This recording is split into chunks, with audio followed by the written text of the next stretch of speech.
Haleluya, puji Tuhan, shalom.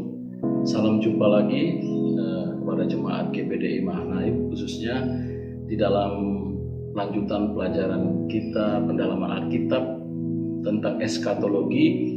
Pada saat ini kita masuk pada pelajaran periode antara kedatangan Yesus di angkasa dan di bumi.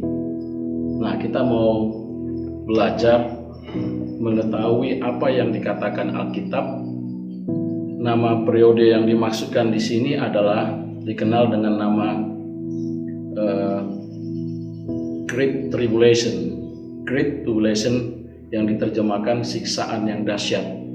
Inilah peristiwa yang akan terjadi dalam periode di antara kedatangan Yesus waktu dia di angkasa, kemudian masa dia juga waktu dia turun ke bumi.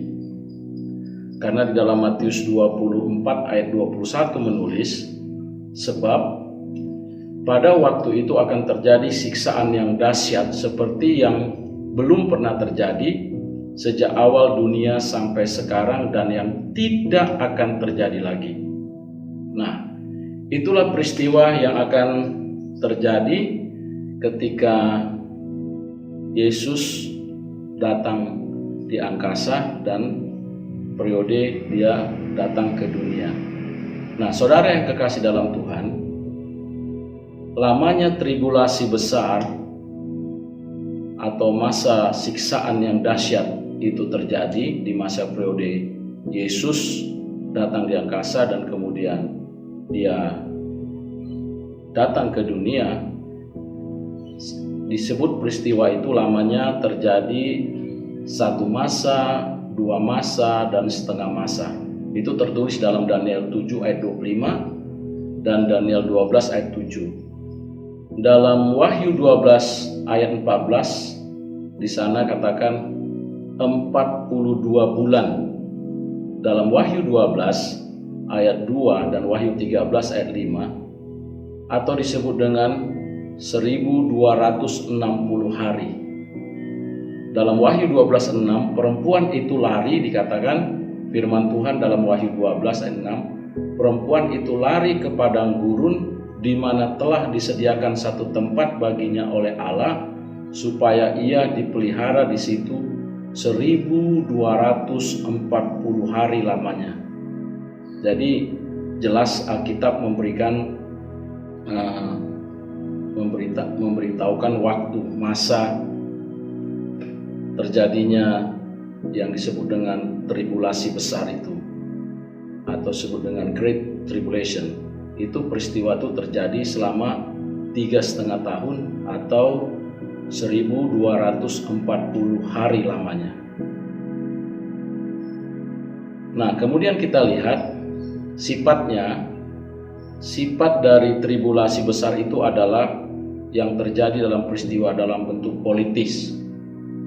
Bersifat politis yaitu akan terbentuknya satu persekutuan dunia politik atau federated political world yang otokrasi, kekuasaan yang tidak terbatas terjadi waktu itu, serta peristiwa ketika itulah banyak orang akan menghujat nama Tuhan.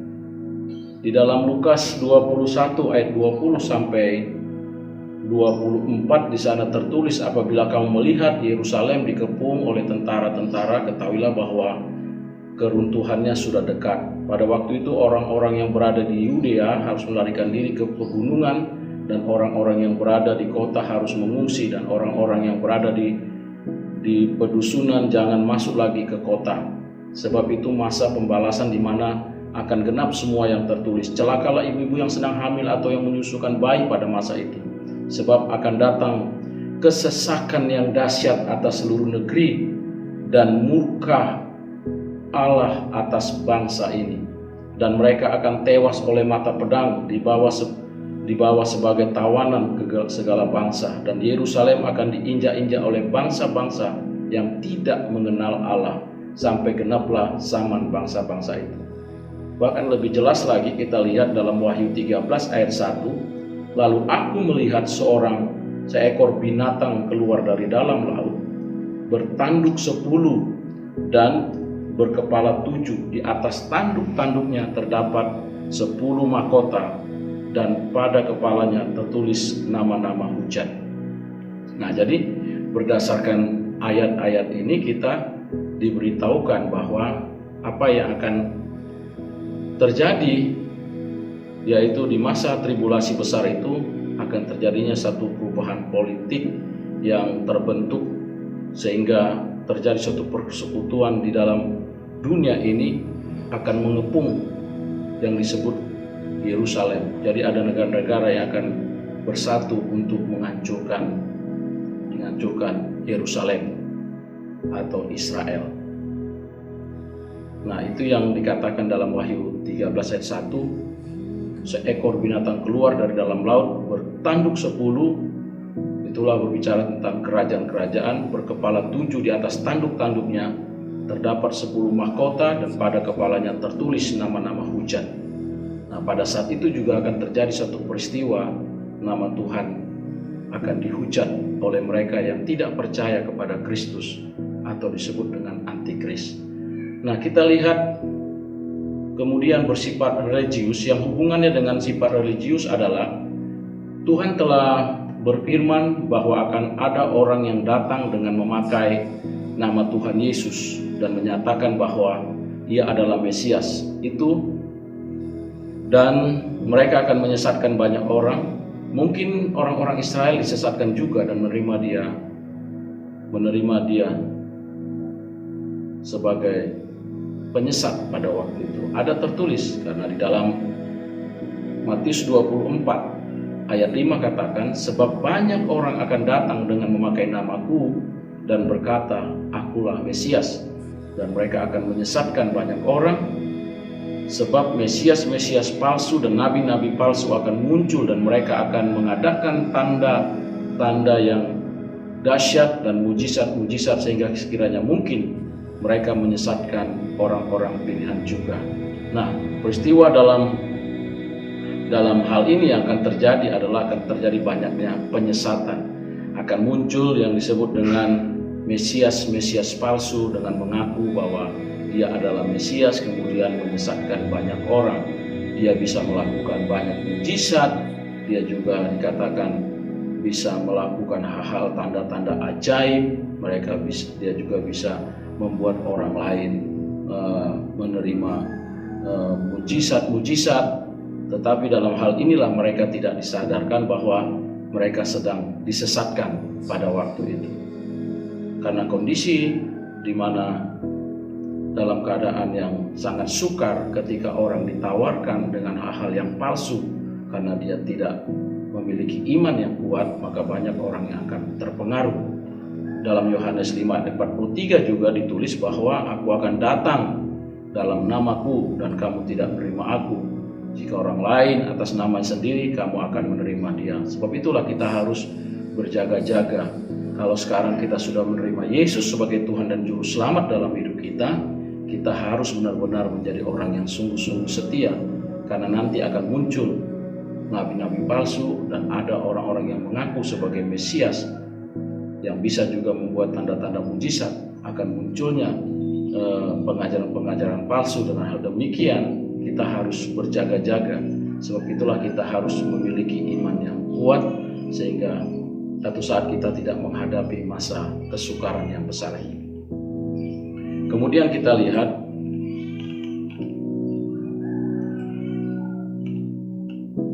dia bersifat Israelistis. Maksudnya adalah bahwa gereja tidak terkait di dalamnya. Ini tidak ada hubungannya dengan yang dimaksud dengan Israel rohani, tetapi di sini adalah maksud Israel, umat pilihan Allah, bangsa Israel tersebut. Allah tidak menolak sama sekali umat pilihannya karena ada satu sisa menurut pilihan kasih karunia yang akan diselamatkan seluruhnya. Ada sisa Israel yang akan diselamatkan yang tertulis dalam Roma 11 ayat 1 sampai 3, kemudian ayat 25 dan ayat 26. Nah, kalau di ayat 1, maka aku bertanya, bertanya, adakah Allah mungkin telah menolak umatnya? Sekali-kali tidak, karena aku sendiri pun orang Israel, dari keturunan Abraham, dari suku Benyamin. Allah tidak menolak umatnya yang dipilihnya. Ataukah kamu tidak tahu apa yang dikatakan kitab suci tentang Elia waktu dia mengadukan Israel kepada Allah? Tuhan, nabi-nabimu telah mereka bunuh, mesbah-mesbahmu telah mereka runtuhkan, hanya aku seorang dirilah yang masih hidup dan mereka ingin mencabut nyawaku. Nah, itu tertulis di dalam Roma pasal 11 ayat 3. Kemudian ini ada hubungannya dengan ekonomi. Pada masa kesukaran besar, di masa kesukaran besar, tribulasi, Great Tribulation yang terjadi adalah ada hubungannya juga dengan ekonomi.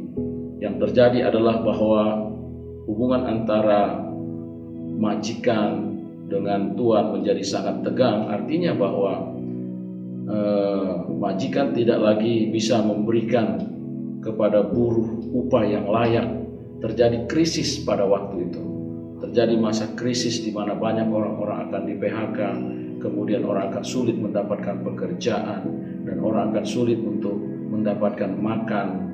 Masa kesukaran yang besar terjadi pada peristiwa waktu Yesus datang di awan-awan, kemudian sebelum dia turun ke bumi. Inilah peristiwa yang akan terjadi di tengah-tengah dunia ini, karena dampaknya juga berdampak kepada ekonomi. Terjadi satu krisis ekonomi, orang akan mengalami kesukaran besar, orang akan sulit mendapatkan makan dan pekerjaan yang sangat sulit. Karena ini juga tertulis di dalam Wahyu pasal 13 ayat 16 sampai 17. Dan ia menyebabkan sehingga kepada semua orang, kecil atau besar, kaya atau miskin, merdeka atau hamba, diberi tanda pada tangan kanannya atau pada dahinya, dan tidak seorang pun yang dapat membeli atau menjual selain daripada mereka yang memakai tanda itu, yaitu nama binatang itu atau bilangan namanya. Nah, jadi pada masa kesukaran tribulasi besar itu, masa aniaya besar, yang terjadi adalah di mana orang-orang yang bisa menjual dan membeli itu hanya mereka yang memiliki tanda antikris, atau yang disebut dengan tanda 666, tanda antikris. Karena ini tertulis yang terdapat di dalam Wahyu 13 ayat 16 sampai 17. Di sini katakan mereka atau hamba yang diberi pada tangan kanan atau pada dahinya. Jadi hanya orang yang bisa membeli dan orang bisa menjual, orang bisa menerima, orang yang mengikuti. Artinya ketika tanda antikris ini diberikan kepada mereka, maka hanya mereka lah yang bisa menjual dan membeli. Nah, inilah yang menjadi satu tantangan, menjadi satu masa yang sukar, peristiwa yang akan terjadi ketika Tuhan Yesus akan datang kedua kali ke bumi ini. Nah, kemudian kita lihat bahwa penguasa yang dimaksud pada masa periode tribulasi ini adalah yang memegang peranan utama adalah ular naga, yaitu iblis atau setan. Dalam Wahyu 13 ayat 1 sampai 4 demikian firman Tuhan. Lalu aku melihat seekor binatang keluar dari dalam laut, bertanduk 10 dan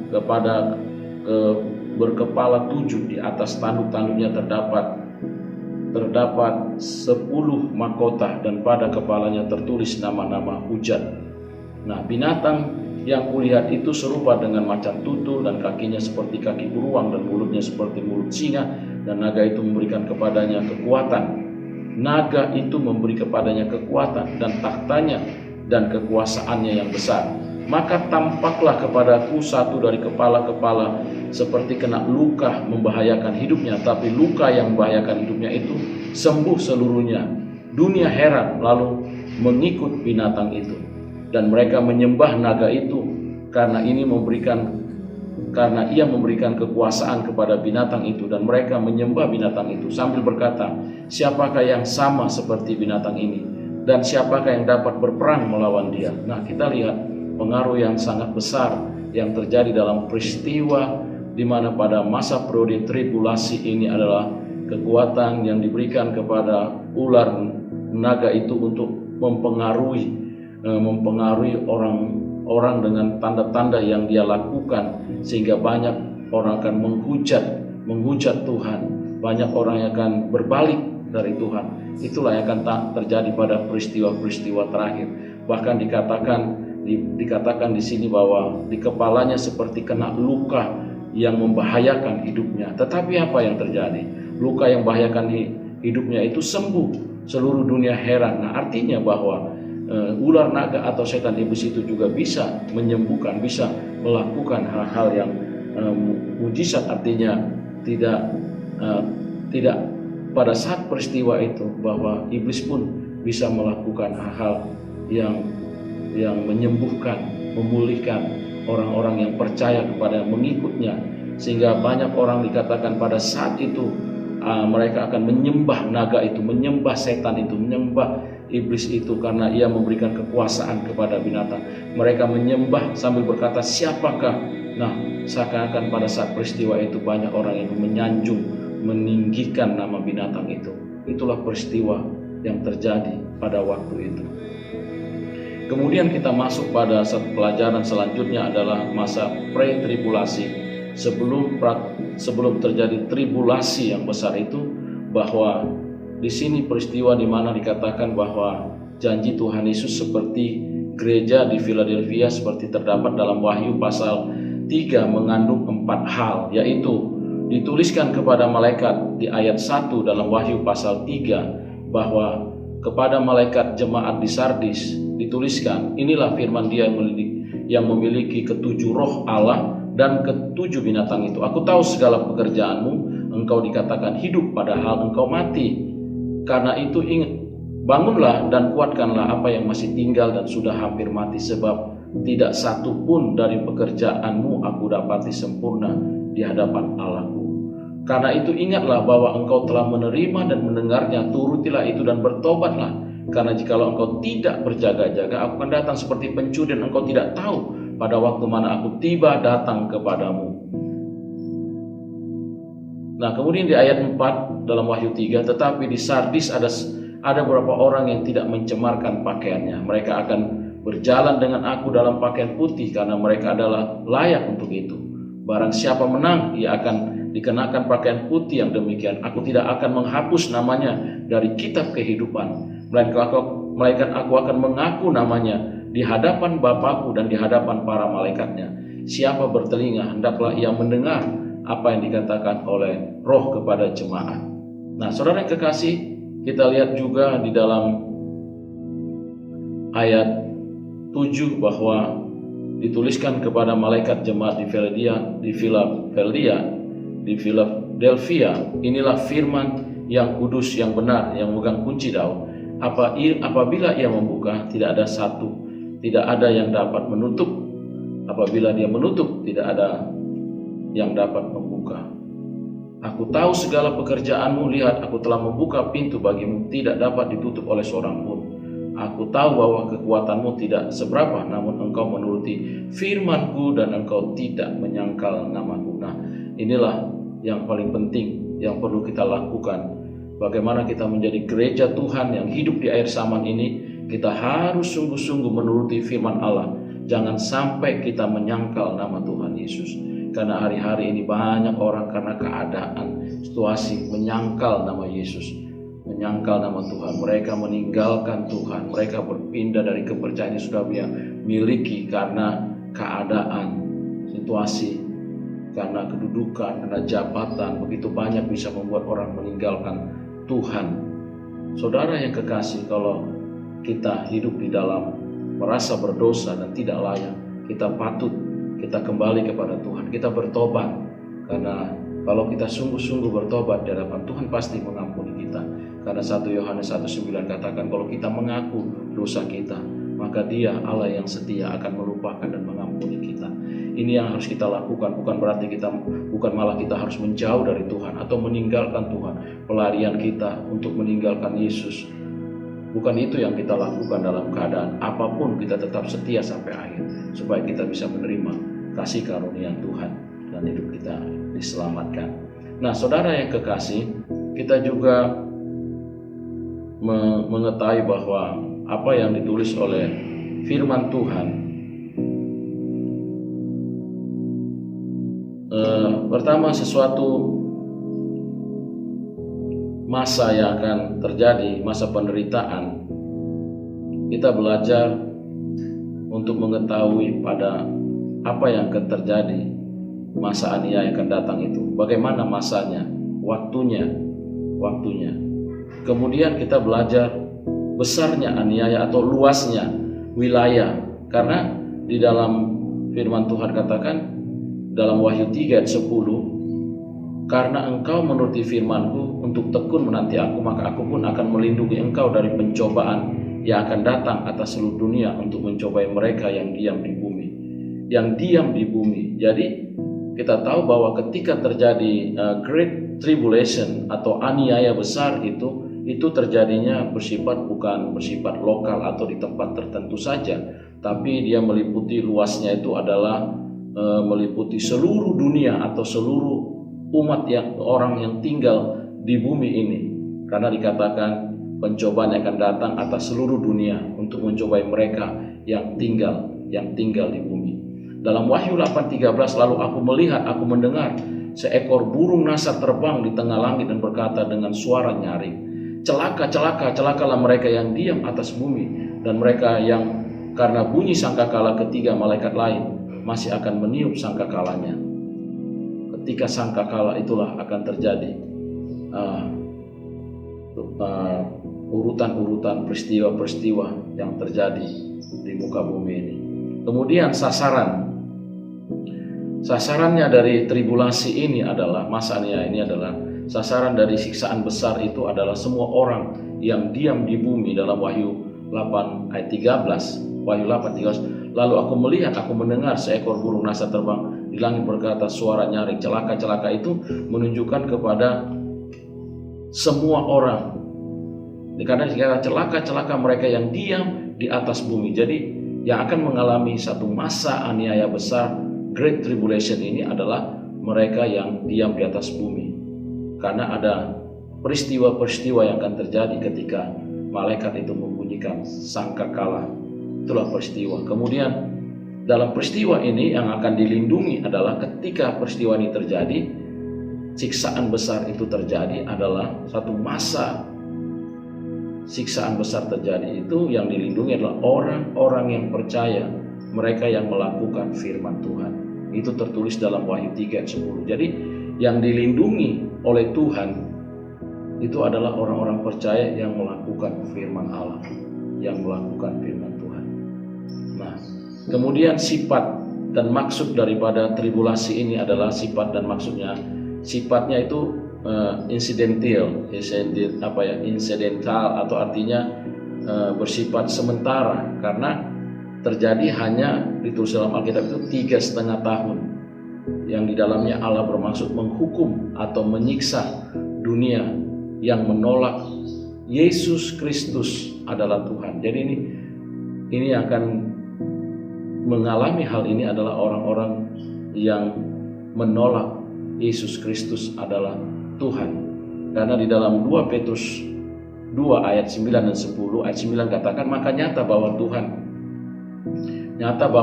Tuhan tahu menyelamatkan orang-orang saleh dari pencobaan, dan tahu menyimpan orang-orang dan untuk disiksa orang jahat itu, untuk disiksa pada hari penghakiman.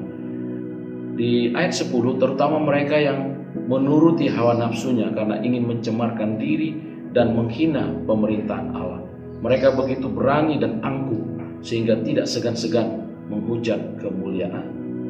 Nah, di Wahyu 3:10, karena engkau menuruti firman-Ku dan tekun menantikan Aku, kata firman Tuhan, maka Aku pun akan melindungi engkau dari pencobaan yang akan datang atas seluruh dunia untuk mencobai mereka yang diam di bumi. Nah, ketika terjadi Great Tribulation atau tribulasi atau masa penyiksaan yang besar itu, maka Tuhan akan melindungi umatnya, orang yang sungguh-sungguh melakukan firman Allah dan tekun menantikan kedatangan Tuhan. Nah, hubungan dengan Roh Kudus. Roh Kudus inilah yang menahan sekarang ini, yang menahan naga atau ular antikris itu untuk melakukan masa aniaya yang besar terjadi itu. Jadi Roh Kudus di sini hubungannya dengan tribulasi adalah menahan si pendurhaka untuk tidak tidak menyatakan, supaya dia masih ditahan, supaya dia tidak menyatakan dirinya secara terbuka. Masih ada Roh Kudus. Jadi sekarang ini masih ada Roh Kudus. Roh Kuduslah yang menahan, sehingga dia tidak bisa dengan bebas melakukan secara terbuka aksinya, perbuatan-perbuatan aniaya besar. Belum waktunya, karena masih ada Roh Kudus yang menahannya. Karena itu tertulis di dalam 2 Tesalonika 2:6 dan 7. Di ayat 6, dan sekarang kamu tahu apa yang menahan dia. Apa yang menahan ular itu, naga itu, atau iblis itu, sehingga ia baru akan menyatakan dirinya pada waktu yang telah ditentukan baginya. Ayat 7, karena secara rahasia kedurhakaan telah mulai bekerja. Walaupun kedurhakaan itu, antikris itu, pekerjaan setan iblis ini sekarang ini dengan melakukan hal-hal yang membuat orang menjadi takut, bisa menggoncang ekonomi, bisa menggoncang situasi keadaan yang terjadi hari-hari, baik juga dampak daripada virus corona ini. Tetapi sekarang masih ada yang menahan pekerjaan setan ini, masih ada yang menahan. Itulah Roh Kudus. Kalau yang menahannya itu, kata firman Tuhan di ayat 7 tadi dalam 2 Tesalonika 2 ayat 7 katakan, kalau yang menahannya itu telah disingkirkan, nah pada waktu itulah maka dia mulai melakukan aksinya. Terjadi satu masa aniaya yang besar, dia bebas melakukan aksinya. Hal ini terjadi sampai gereja disempurnakan untuk diangkat dan disingkirkan. Nah, kita tahu bahwa Roh Kudus juga lah yang nantinya akan menyempurnakan gereja, dan gereja yang disempurnakan itu akan disingkirkan, akan diangkat, rapture. Nah, itu yang katakan di dalam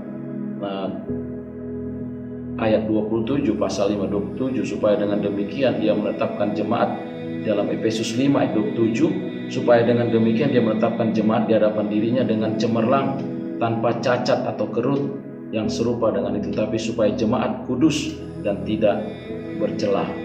Nah, itu nanti kita lihat Roh Kuduslah yang terus akan memperbaharui jemaat di hadapannya. Ketika itu, sebelum masa aniaya besar, Great Tribulation sebelum itu terjadi, gereja Tuhan lebih dulu disingkirkan. Nah, di sini dalam peristiwa ini, sesudah itu barulah terjadi namanya tribulasi. Tribulasi besar, Great Tribulation itu mulai terjadi. Pada saat itulah mulai terjadi ketika Roh Kudus, ketika gereja mulai sempurnakan, gereja disingkirkan lebih dulu, baru terjadilah masa tribulasi besar bagi mereka yang tidak sungguh-sungguh melakukan firman Tuhan, mereka yang tidak dipenuhkan oleh Roh Kudus. Mereka akan menghadapi masa aniaya besar. Mereka harus mempertahankan iman mereka dengan darah mereka sendiri. Kalau mereka setia dan mereka mati, maka ketika mereka mati pertahankan, maka mereka juga akan diselamatkan. Ada jeda di sini dalam peristiwa ini adalah di antara kedatangan Tuhan Yesus kembali di angkasa dan kedatangan Yesus di bumi. Yang pertama kita lihat ketika Yesus, antara jeda di sini ada jeda, artinya pada peristiwa penghakiman terjadi.